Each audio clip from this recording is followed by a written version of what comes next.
آج کے دور میں حضرت ہم آہنگی کیسے ممکن ہے تمام مسالک میں؟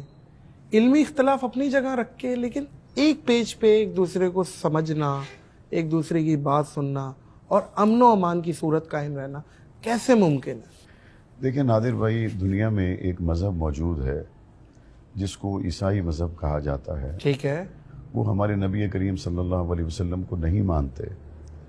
مسلمان اور عیسائی دنیا میں رہ رہے، یہودی نہ ہمارے نبی صلی اللہ علیہ وسلم کو مانتے اور نہ عیسائی، نہ وہ حضرت عیسیٰ علیہ السلام کو مانتے۔ بے شک نہیں مانتے وہ بھی دنیا میں ایک مذہب ہے اور وہ رہ رہے، لیکن دنیا میں کسی عیسائی نے آج تک یہ نہیں کہا کہ میں حضرت عیسیٰ علیہ السلام کی تعلیمات پر عمل کرتا ہوں، اس سے زیادہ ثواب مجھے اس بات سے ملتا ہے کہ میں مسلمانوں کے نبی کو برا کہتا ہوں۔ دنیا میں آج تک کسی یہودی نے یہ نہیں کہا کہ میں حضرت موسیٰ علیہ السلام کی تعلیمات پہ عمل کرتا ہوں، لیکن میں حضرت عیسیٰ اور حضرت محمد پیغمبر کو اگر برا بھلا کہوں معاذ اللہ تو میرے مذہب میں اس کا بہت بڑا ثواب ہے۔ نہیں کہا۔ مسلمان حضرت موسیٰ کو بھی مانتے ہیں، حضرت عیسیٰ کو بھی مانتے ہیں، اور آخری نبی محمد کریم صلی اللہ علیہ وسلم پر ایمان رکھتے ہیں۔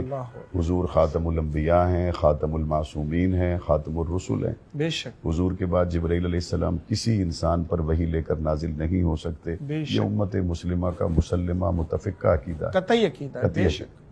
اب میں آپ سے جو بات عرض کرنا چاہ رہا ہوں وہ یہ ہے، دنیا میں ماننا بھی مذہب ہے، جیسے ہم نے حضرت عیسیٰ کو بھی مانا، حضرت موسیٰ کو بھی مانا، اور دنیا میں نہ ماننا بھی مذہب ہے، جیسے یہودیوں نے حضرت عیسیٰ کو بھی نہیں مانا اور ہمارے نبی کو بھی نہیں مانا۔ لیکن دنیا میں نہ ماننے والے کو گالی دینا کبھی بھی مذہب نہیں ہوتا۔ حضرت ابو بکر صدیق رضی اللہ تعالیٰ عنہ کو اگر کوئی نہ مانتا ہے تو نہ مانے، حضرت عمر فاروق کو کوئی نہیں مانتا نہ مانے، حضرت عثمان کو کوئی نہیں مانتا نہ مانے، لیکن ان پہ گالی دینا اور گالی دینے والے کو کہنا یہ بہت بڑا اجر ہے، یہ بہت پسندیدہ ہے، بھلا اس نظریے کے ساتھ دنیا میں کسی جگہ امن قائم ہو سکتا ہے؟ بہت صاف بات ہے، اہل سنت والجماعت کی جو مقدسات ہیں یہ امت کے مقدسات ہیں۔ سیدنا ابو بکر صدیق، سیدنا عمر فاروق، عثمان غنی، علی المرتضیٰ، حضرت امیر معاویہ، امہات المومنین۔ اگر کسی کا مذہب حضرت علی سے زیادہ محبت کرنا ہے تو اس سے کبھی بھی اختلاف نہیں ہوگا۔ واہ! اگر کسی کے مذہب میں حضرت فاطمہ سے اور زیادہ محبت کرنا ہے، اس سے کسی کو اختلاف نہیں ہوگا۔